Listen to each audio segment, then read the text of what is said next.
വൈകി വന്നവർക്കും.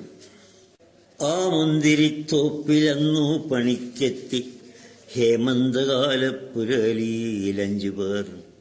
ആ മുന്തിരിത്തോപ്പിൽ അന്നു പണിക്കെത്തി ഹേമന്തകാല പുലരിയിൽ 5 പേർ. പിന്നെയും 3 പേർ വൈകിയെത്തി. പണിയൊന്നുമേ കിട്ടാതെ ദൂരെ നിന്നുള്ളവർ പതുങ്ങി പരിങ്ങി ആരായുന്നു, ഞങ്ങളെയും പ്രഭോ വേലയ്ക്കു ചേർക്കുമോ, ഞങ്ങളെയും പ്രഭോ വേലയ്ക്കു ചേർക്കുമോ. ചേർത്തു പണിക്കായവരെയും തോട്ടത്തിൽ തീർത്തെടുക്കേണ്ട പണികൾ കിടക്കുന്നു. പിന്നെയും ഏറെ കഴിഞ്ഞിട്ടൊരാൾ വന്നപാടെ കരഞ്ഞർത്ഥിച്ചു, തന്നെയും ജോലിക്കെടുക്കണേ, പട്ടിണിയാണ്, അങ്ങ് കൂലി എന്തെങ്കിലും തന്നു വിട്ടാൽ മതി.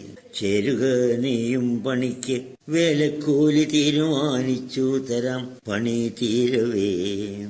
കെട്ടിയോളും കുഞ്ഞും ആതുരശാലയിൽ ഒട്ടുനാളായി കഴിയുന്ന രോഗികൾ അല്പവും കഞ്ഞി കുടിച്ചിടാതെങ്ങനെ ഉപ്പിന് കണ്ണുനീർ പോരുമെന്നാകിലും. അന്ന് വൈകിട്ട് പണിക്കാർക്ക് വേതനം എണ്ണിക്കൊടുത്തു സമാസമം.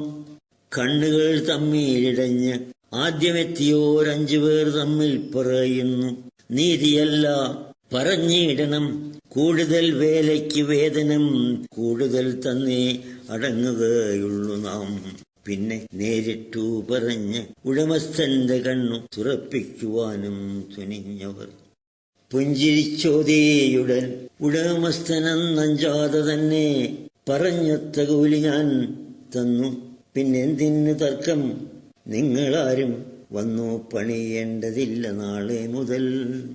അന്യർക്കു ഞാൻ എന്തു നൽകുന്നുവെന്നത് എന്നന്യൂനമാകും ഇതങ്ങൾക്കനുസൃതം. നിങ്ങൾ തൻ സോദരർ പിന്നെ വന്നെത്തിയോർ എങ്ങെങ്ങലഞ്ഞിങ്ങു വന്നെന്നറിയുമോ. വേല തേടി അലഞ്ഞാണവർ വൈകിയത്, ഏലുന്നു ഭാരം സമം ചെലവും സമം. പോറ്റുവാനുണ്ട് വയറുകൾ, വേറെയും ഏറ്റുവാനുണ്ട് ഭാരങ്ങൾ സമാസമം. കേട്ടുവോ നിങ്ങൾ ആരെങ്കിലും കൂട്ടരെ, കാറ്റെന്തു പാടിപ്പറഞ്ഞതന്നന്തിയിൽ. വാസരാന്തത്തിൽ വിരിയുന്ന പൂക്കളും വാസിതമാക്കട്ടെ ഇത്തിരുമേനിയെ.